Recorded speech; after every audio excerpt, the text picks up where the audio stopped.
remember when I lost my mind.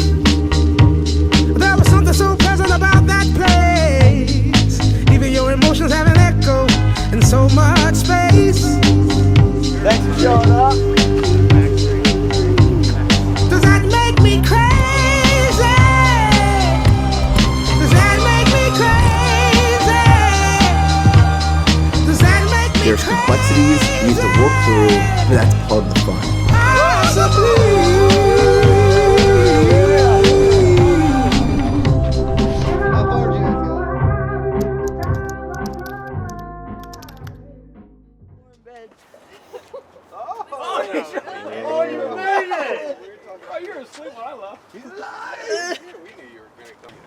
What's going on, guys? Welcome to the video.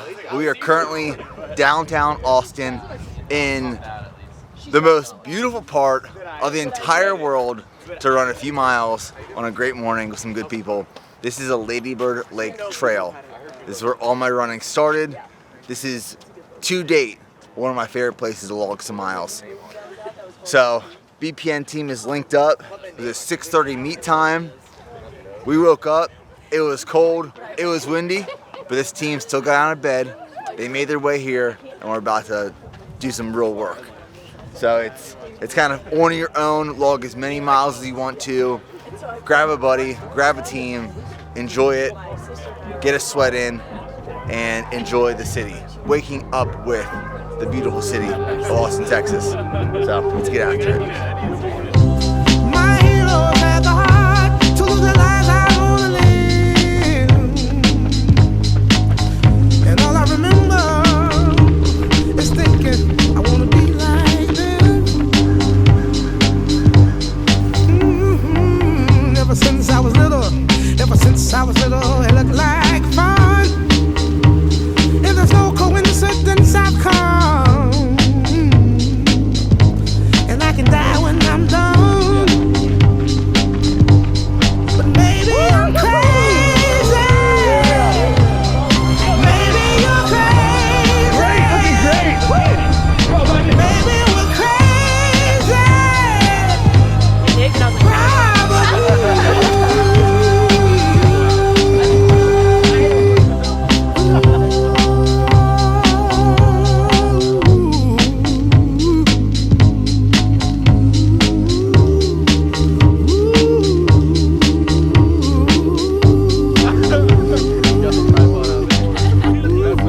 Beautiful morning run. Everyone did a little bit of a different distance. Some people went 2, some did 3. We went out 6, or we went out 3, came back 3, so 6 total, but I ran 4 miles here. So for me this morning, I'm at 10 miles for the day. Absolutely beautiful way to kick off a morning here in Austin, Texas.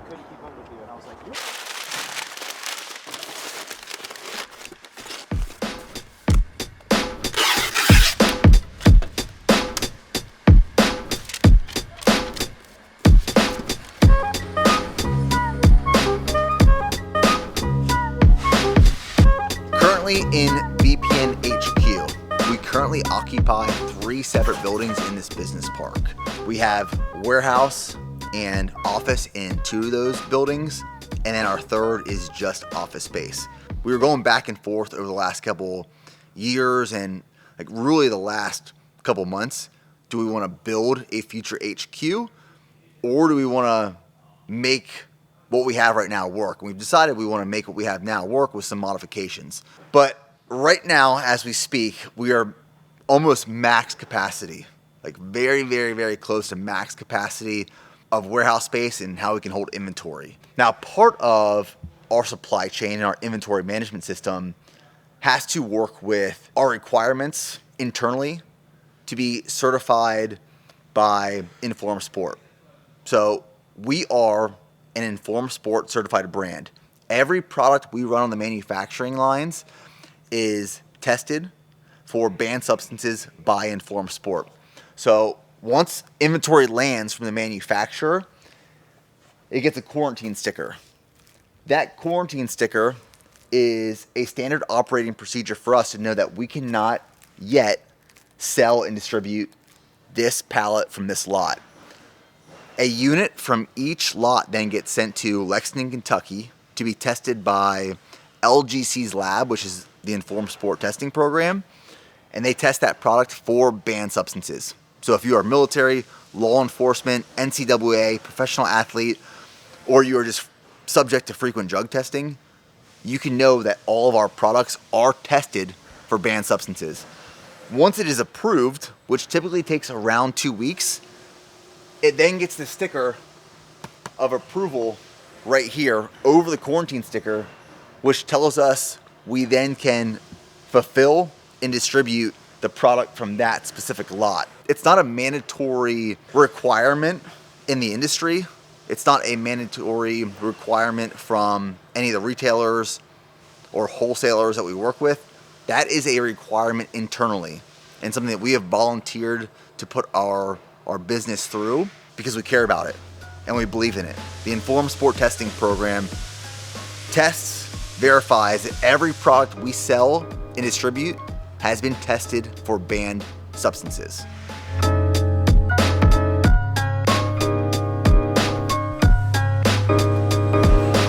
Now this project has been an amazing one. I've shown this already, but it's called the Opera. So this is an automated fulfillment line that we've built out. Kat Thomas, our CEO, has taken lead with this initiative, which helps with our output and our fulfillment efficiencies. Now it's only currently fulfilling a portion of our orders because there's a lot of customization that needs to be done until this can take over a lot of our internal fulfillment. So we're working to build out some custom solutions to sync with the Opera so that it works with our online website, which we use Shopify, and then some of our other technology that is built within our tech stack that helps everything from order placement to order fulfillment to order tracking, returns, and everything. But the Opera is a beautiful piece of equipment that when it's fully functioning will be just dialed in. But we knew when we started this project it was going to be multiple steps, and we've been moving through those steps pretty well, but now it's just building out some of these custom solutions to make it fully integrated and work.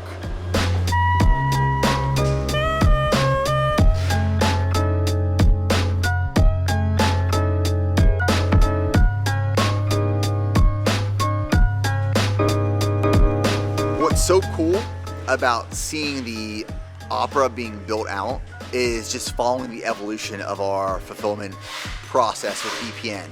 If you've been following this channel for any amount of time, or at least back to 2017, when we were in our first warehouse, we literally had one packing station. It was a table, it had one label printer, it had one computer, and we had two people packing orders.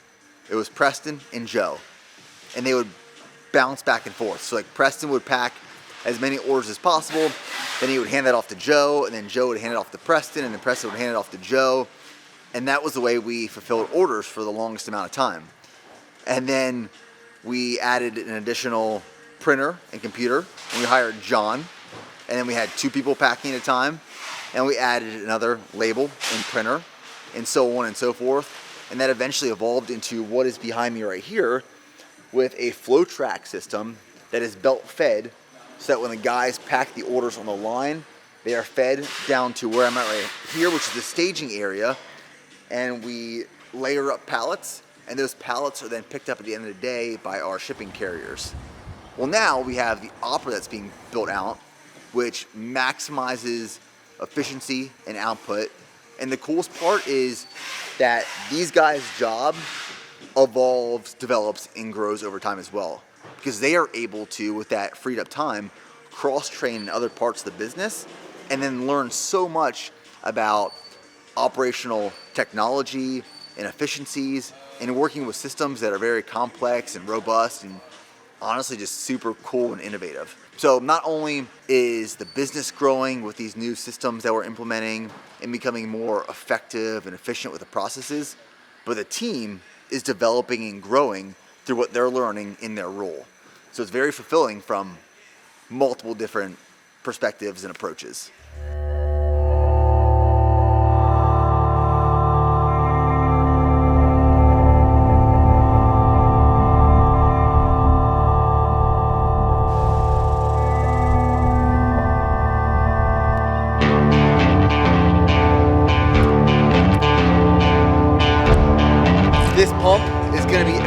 control.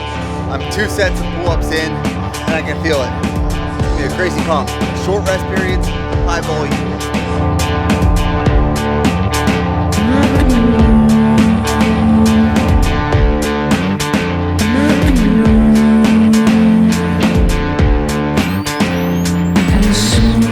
Warm up with a little lat pull down, maybe hit some, wait, I can't. I haven't filmed forever, and I'm like, we're definitely keeping this in here, because this is gold.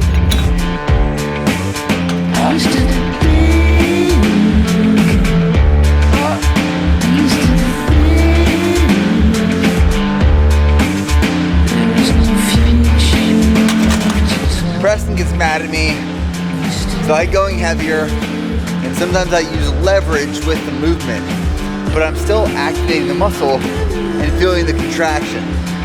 I personally like to go all the way up the top, pulls, then pull it down. So hence I go a little lighter, but to each their own. Either way, you're pushing yourself and you're gonna build muscle.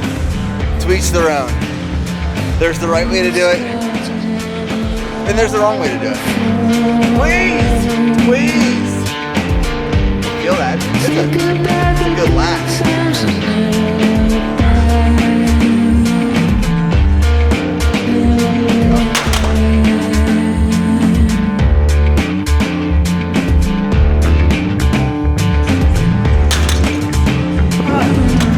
Like starting off back work counts with width. So like typically coming from like overhead down, so pull-ups, lat pull-downs, some pull-throughs or pull-downs, the way we're about to do them right now, and then moving into some thickness, being typically rows, variations of rows. Have you got it? Yeah.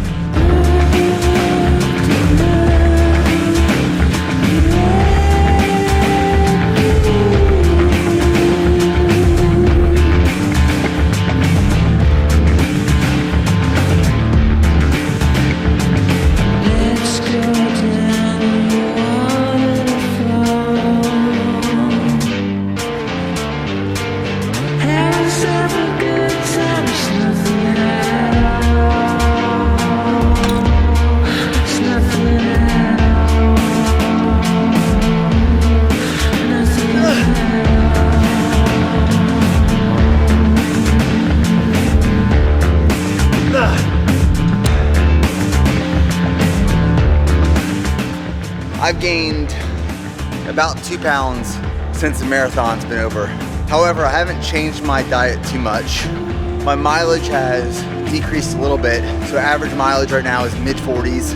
During marathon prep, we were sitting 70, 75 miles a week. I have incorporated a lot more strength training back into my my programming, my routine, slowly gaining some weight. But I like hanging out around 195, 200 pounds. That feels very comfortable for me, and it makes running feel pretty efficient as well.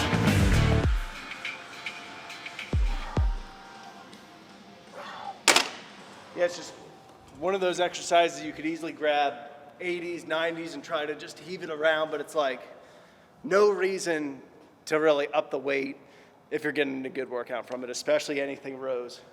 I'm more of a fan of a single arm dumbbell row. I feel like I can get more range of motion out of that movement. I haven't been doing as many bent over barbell rows recently because that is one movement I have found that can cause injury. Like I've gotten injured easily with heavy bent over barbell rows. I think you're just put in a compromised position. And the last thing I want is to hurt my back for 2 reasons. 1, I can't run. 2, I can't pick up baby Charlie, and that's bad.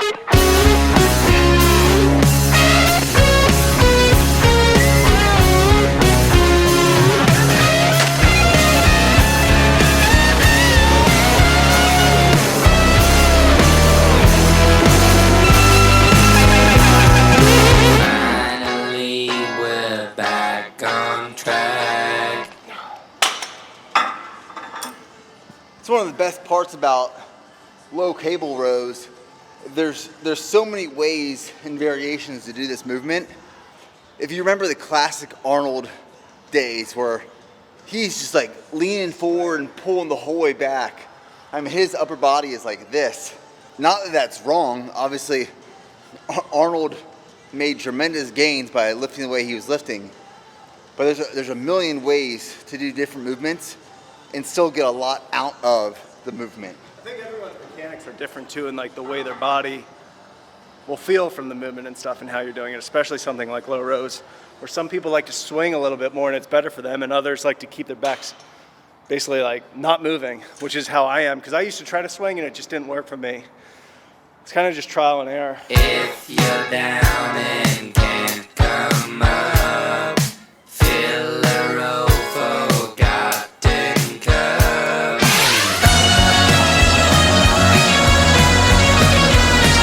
Fill it up so slowly.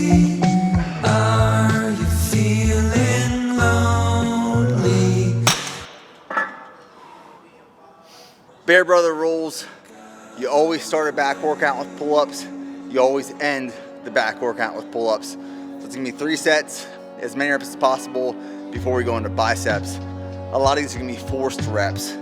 Maybe not the prettiest, maybe not the cleanest, but 3 sets.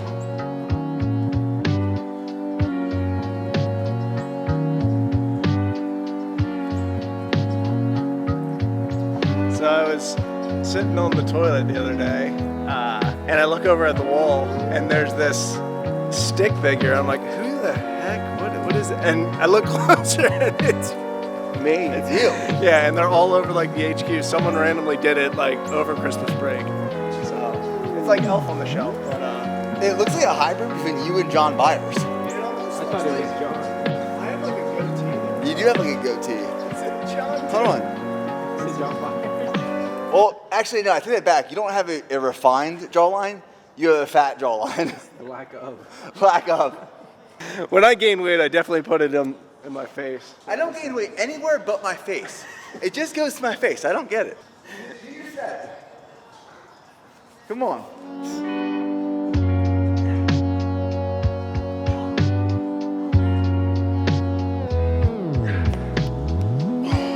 These are great dumbbells.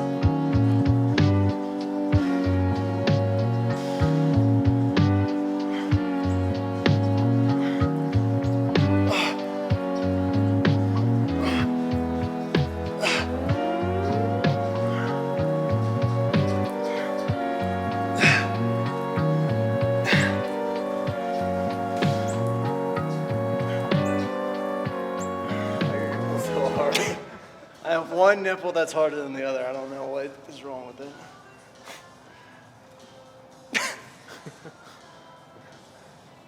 Great, now all these people are going to notice. Ah.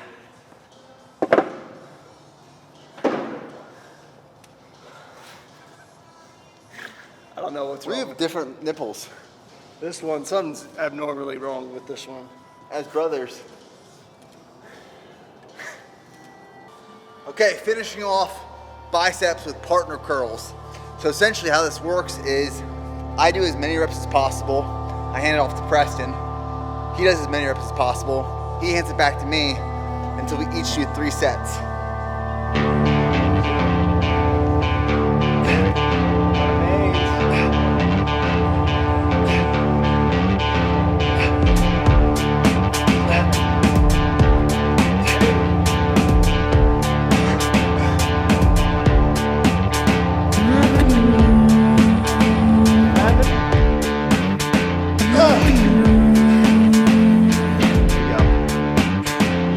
And soon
All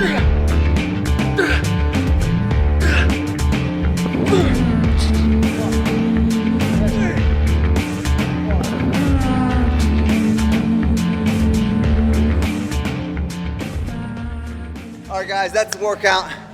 We hit some back, we hit some biceps, and now we're going to HEB. We're gonna pick up some rotisserie chickens and eat a bunch of chicken. Solid workout.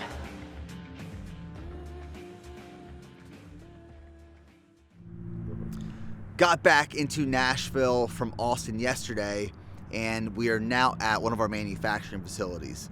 So one of our main manufacturing facilities, it's very convenient. It's right down the road from our satellite office here in Nashville. So we come here frequently, seeing product run on the manufacturing lines, working on new product innovation and development, and new flavors. So today we are running electrolytes on the line. We're gonna take you into the facility, show you what that process looks like, and just bring you into the manufacturing process of BPN products. So let's go.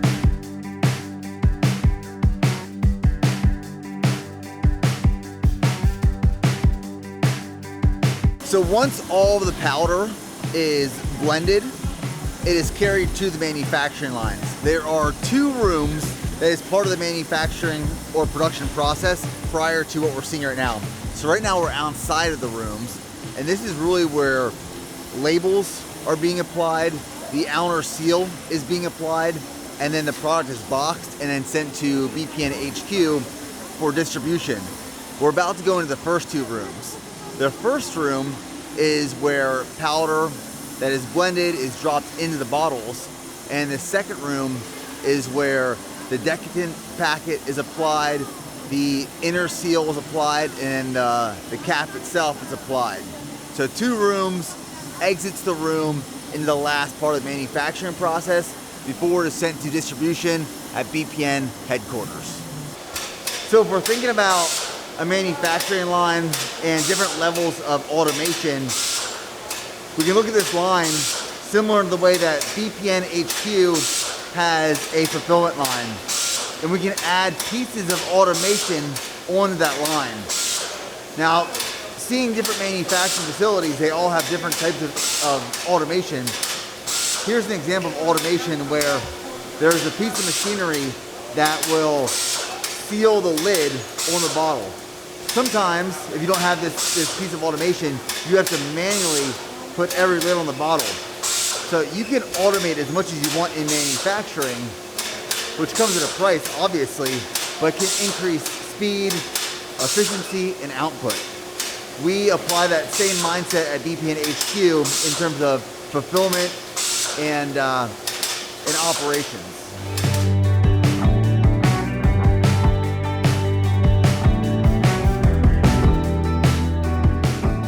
So we just left the manufacturing line, and now we're back in one of the conference rooms working on some new formulas, product innovation, and new flavors, which is really nice living this close so we can just bounce over to this manufacturing facility and work with our partners.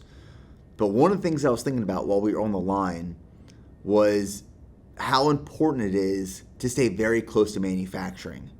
Because the reality is you can build this new dream product, and you can innovate with new ingredients based off of research and different forms of delivery.